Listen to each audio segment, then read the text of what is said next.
Hey, let's get back to Chris Wallace and Fox News for a moment. We have this idea that we've seen many times where every once in a while we hear some sense from Fox News. And when we do, it's almost always Shepard Smith, but sometimes it's Chris Wallace. Today, it's Chris Wallace. Another piece of that interview that I told you about earlier between Chris Wallace and Donald Trump that aired yesterday relates to the perception of Trump around the world as an oppressor. And it's not really clear to us whether Trump knows that he's seen around the world as a guy who oppresses free speech and oppresses freedom of the press and is extraordinarily authoritarian in his tendencies. And I wonder that because we know that Trump mostly watches Fox News, but particularly during the friendly hours, which are most of them, including Sean Hannity and Fox and Friends. We know that Trump gets a twice-a-day propaganda file. And Chris Wallace in this interview goes directly at Trump about his attacks on media. And he went even further to say that Trump is seen as a beacon of repression around the world. I really like this, confronting Trump with this. And of course, Trump doesn't care or doesn't believe it, but it's still good to see. Starting with, Trump starts with, no one believes in the First Amendment more than him. Just like he once said, no one respects women more than him. Remember that? Nobody believes in the First Amendment more than I do. And if I think somebody's acting out of sorts, I will leave. I'll say, thank you very much, everybody. I appreciate you coming, and I'll leave. And those reporters will not be too friendly to whoever it is that's acting up. Why didn't you call on Acosta in the first place? I mean, there seems to me there's a simple solution here. Just don't call him. Actually, I like to do it, but in many cases I don't. He'll stand up. He's unbelievably rude to Sarah Huckabee, who's a wonderful woman. Unbelievably rude. And I see that, and I actually ask her the same. Why do you call on these people that are so nasty? I mean, I think one of the things we'll do is maybe turn the camera off that faces them, because then they don't have any airtime. Although I'll probably be sued for that, and maybe, you know, win or lose it, who knows? I mean, with this stuff, you never know what's going to happen.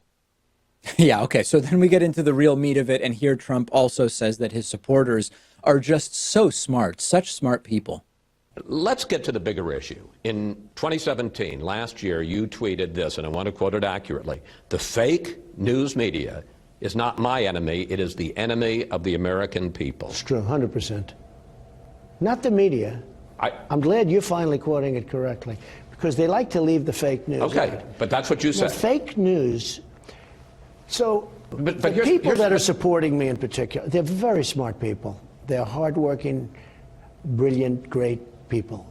They know when the news is fake.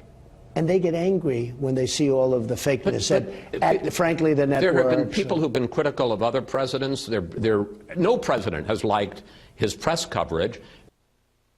So then we get to the confrontation. Chris Wallace saying to Trump, you are seen as a beacon of repression.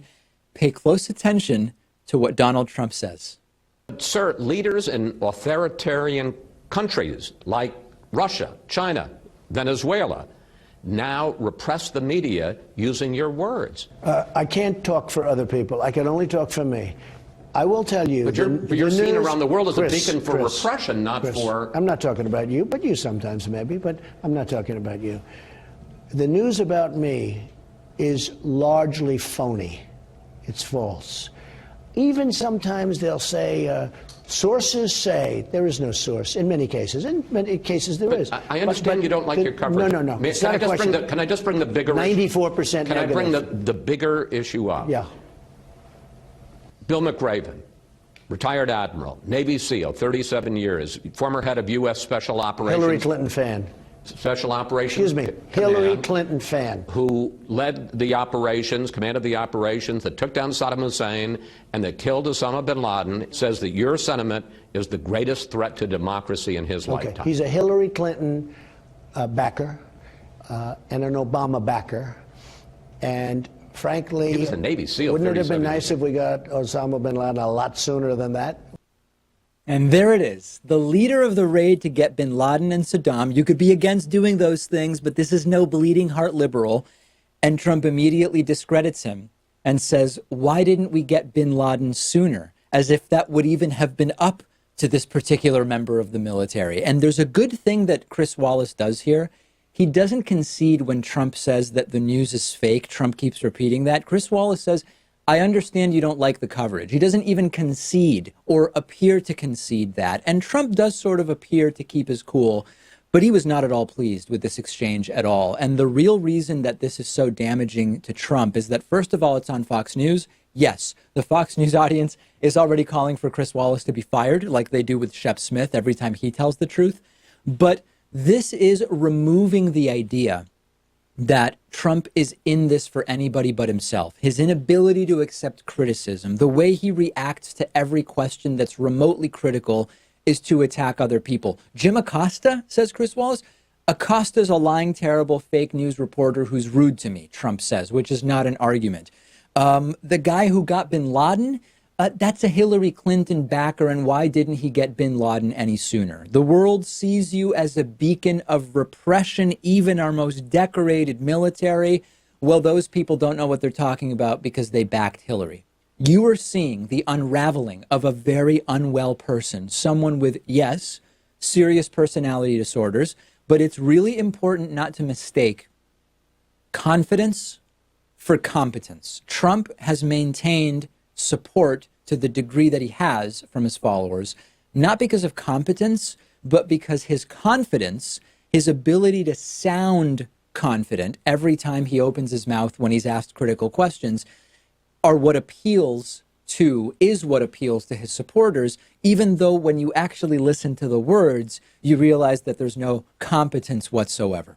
Send me your thoughts. We will post clips from today's show on Instagram at David Pakman Show. Follow me on Instagram at david.pakman as well.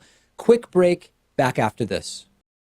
Today's program is made possible in part by Movement, founded on the belief that style shouldn't break the bank. Movement watches are all about looking good while keeping it simple. They don't tell you how many steps you've taken. They don't allow you to get text messages on your wrist. They tell time, like timepieces should. I've had such great experience with my two Movement watches, which I've now had for a couple of years. Everywhere I go, people are looking down at my wrists saying, well, where'd you get that watch?